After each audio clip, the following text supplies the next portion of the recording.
তোমরা যারা মেডিকেল, বুয়েট, বিভিন্ন ভার্সিটিতে টিকছো, তারা দিব্যি বাসায় নিজের ফ্যামিলির সাথে ইফতার করতেছো। কত সুন্দর নিজের ফ্যামিলির সাথে একসাথে বাবার সাথে শেয়ার করে খাওয়া। আম্মু পাতে বিভিন্ন খাবার দিচ্ছে, ভাই বোন সবাই একসাথে কত মিলেমিশে খাচ্ছে, তোমরা খাচ্ছ। কিন্তু দেখো, ঠিক তোমারই মতো তোমারই এক বন্ধু সে মেসে অথবা হোস্টেলে আড়ালে বসে একা একা ইফতার করতেছে। সে চাইলেও নিজের ফ্যামিলির সাথে ইফতারটা শেয়ার করতে পারতেছে না। সে কিভাবে তার ফ্যামিলিকে মুখ দেখাবে? প্রত্যেকটা দিন তার মা ফোন দিয়ে বলে, বাবা কোথাও কি চান্স হয়েছে? তার বাবা ফোন দিয়ে বলে যে, বাবা আমার এই পাশের বাড়ির এই ছেলেটা তো বুয়েটে চান্স পেয়ে গেল, মেডিকেলে চান্স পেয়ে গেল, তোমার কি অবস্থা? আবার কবে পরীক্ষা? ফ্যামিলির আশেপাশে মানুষজন তারাও পথে বসে থাকে, কবে একটা তাদের সুখবর দেব।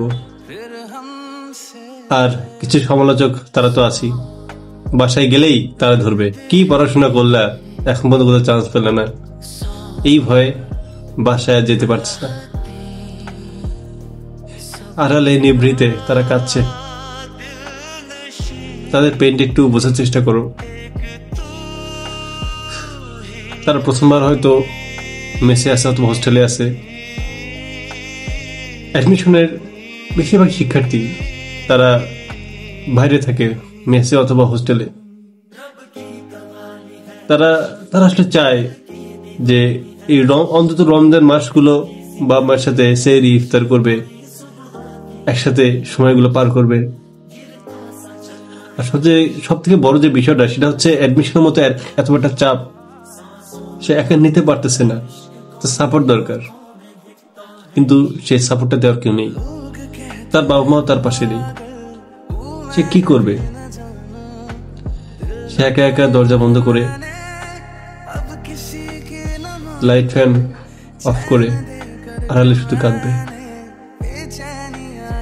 আসলে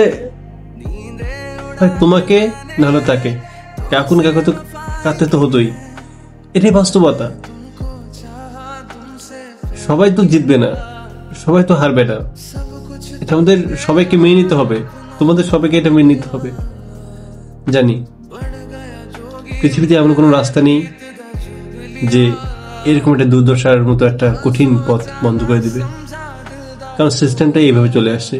এটা বন্ধ করার কোনো প্রসেস নেই, এটা হবেই। যারা জিতবে তাদেরকে সবাই কোলে তুলে নাচবে, যারা হারবে তাদের সমালোচনা করবে। সমাজটা এমনই, তাই না? কিন্তু তারপরে তো বাঁচতে হবে, তারপরে তো বাবা মায়ের খোঁজ নিতে হবে, তারপরে তো হেসে খেলে জীবনটা পার করতে হবে। ছোট্ট একটা জীবন, এত কান্না কিসের, এত দুঃখ কিসের? হলাম না একজন ডাক্তার, হলাম না আমি একটা ইঞ্জিনিয়ার, আমার বন্ধুরাই সব হোক।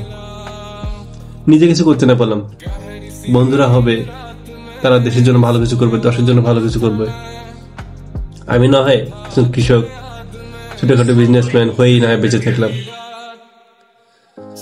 এটা ছাড়া তোমাকে বা তোমাদের বললাম তো কিছু নেই, কারণ এটা তো রিয়েলিটি।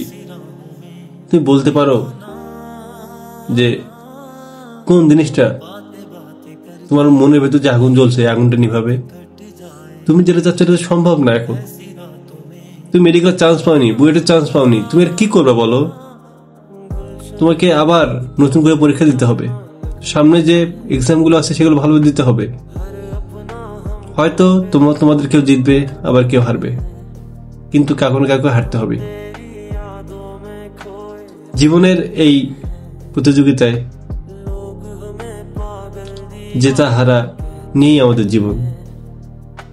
কেউ জিতে নিজের জীবনটাকে এনজয় করে, আর কেউ সবকিছু হারিয়ে মনে মনে হাসে আর ভাবে, কি দরকার, জীবন তো কিছুই পেলাম না, এটা পাওয়ার কি আর। তাই তোমরা দুঃখ পেও না, তোমরা কষ্ট পেও না। শীঘ্রই তোমাদের দুঃখ কষ্ট আল্লাহ তাআলা যেন একটা আত্মতুষ্টির মাধ্যমে মনের সমস্ত দুঃখ দূর করতে পারে, সেই দোয়া তোমাদের জন্য রইল। এবং যা কিছু হোক, নিজের পাশে নিজেকে থাকো, নিজেকে সাপোর্ট দাও, দেখবা তুমি আজ না হোক কাল অবশ্যই ভালো কিছু করবা। তোমাদের সকলের জন্য শুভকামনা। ভালো থেকো তোমরা।